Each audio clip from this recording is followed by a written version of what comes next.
இன்னைக்கு மார்னிங் வந்து சாம்பார் இருந்துச்சு. சிறுபருப்பு மைசூர் பருப்பு போட்டு அதை வச்சுட்டு அதுக்கப்புறம் டீயை போட்டுட்டேன். இன்னைக்கு ஹாஜராக நம்ம வைக்கலை. இந்த மாதம் ஃபுல்லாக வைக்கலாம், சில பல காரணத்தினால இன்னைக்கு வைக்கலை. அடுத்து நெக்ஸ்ட் டேயில் நாளைக்கு இல்லை நாளை கழிச்சு வைக்க முடியுதான்னு பார்த்து வைக்கணும். இல்லை இன்னும் 2-3 நாள் சென்று வைக்க முடியுதான்ட்டு. அதுக்கப்புறம் வந்து என் மகளுக்கு எக்ஸாம் இருக்குது இன்றைக்கி. அவங்க எல்லாருக்கும் லீவு மதர்ஸா. அந்த காலேஜ் படிக்கிறாங்க இல்லையா, அவங்களுக்கு மட்டும் போய் எக்ஸாம் எழுதிட்டு வரணும். ஏன்னா மதர்சாலாம் சில பசங்க மதர்சா மட்டும்தான் படிப்பாங்க, காலேஜ் படிக்காமல். அவங்களுக்கு வந்து இன்றைக்கி ஃபுல்லாக லீவு.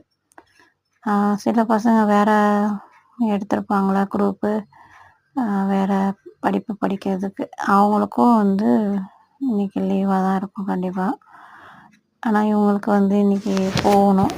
அதனால் போயிட்டாங்க கிளம்பி என் பொண்ணு.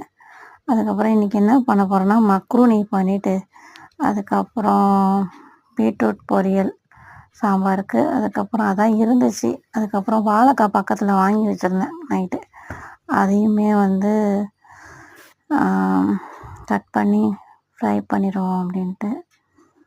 பாருங்கள், இந்த பீட்ரூட்டுக்கெலாம் வந்து இந்த மாதிரி சாப்பிங் வந்து சூப்பராக வந்து யூஸ் ஆகுது. என் கையெல்லாம் கரையாகாமல் அழுக்கா அப்படியே அந்த ஒரு மாதிரி பிடிக்கும், கையில் கருப்பு கருப்பாக அது பிடிக்காமல் இருக்கும். இந்த மாதிரி வாழைக்காவும் வந்து கருப்பு பிடிக்காமல் இருக்குன்னா, நம்ம கையெல்லாம் கரையாகாமல் இருக்குன்னா உப்பு இருக்கு இல்லையா, அதை வந்து கட் பண்ண உடனே வந்து சேர்த்துட்டு கொஞ்ச நேரம் தண்ணி தொளித்து ஊற வச்சிடணும். ஒரு 10 நிமிஷம் இல்லை 5 நிமிஷம் வச்சா கூட போதும். அது நல்லா அப்படியே ஊறி அது சாஃப்டாகவும் வாழைக்காய். அதே மாதிரி அதில் உக்க பிசு பிசுப்பு தன்மையெல்லாம் கருப்பெல்லாம் வந்து தனியாக கலண்டு வந்துடும். அதுக்கப்புறம் அதை வடிச்சிட்டு அலசி விட்டுட்டு அதுக்கப்புறம் மறுபடியும் கொஞ்சம் உப்பு போட்டு மஞ்சத்தூள் மிளகாத்தூள் போட்டு நம்ம ஃப்ரை பண்ண வேண்டியதுதான். ரொம்ப டேஸ்ட்டாக இருக்கும், ட்ரை பண்ணி பாருங்கள். அதுக்கப்புறம் மக்ரூனிக்கு தான் இப்போ போட்டுட்ருக்கேன். எல்லாமே கடகடன்னு ஆயிடுச்சு மக்ரூனி. மசாலா, கரம் மசாலா, மஞ்சள் பொடி, மிளகா பொடி போட்டிருக்கேன். வேறு எதுவும் வந்து ஆட் பண்ணலை. அதில் கேசரி போட்டு கொஞ்சமாக ஒரு சிட்டிக்கை போட்டிருக்கேன். கொத்தமல்லி, புதினா, இஞ்சி பூண்டு பேஸ்ட்டு, பச்சை மிளகா எல்லாம் ஒன்றா சேர்த்து விசில் விட்டுட்டேன், 2 விசில். கரண்ட் அடிக்கடி போகுது. இதில் வேறு கரண்டு இது வண்டி விட்ருக்காங்க. ஆனால் எங்களுக்கு கரண்ட் அதிகமாக இந்த மாதிரி பவர் கட் ஆகிட்டே இருக்குது.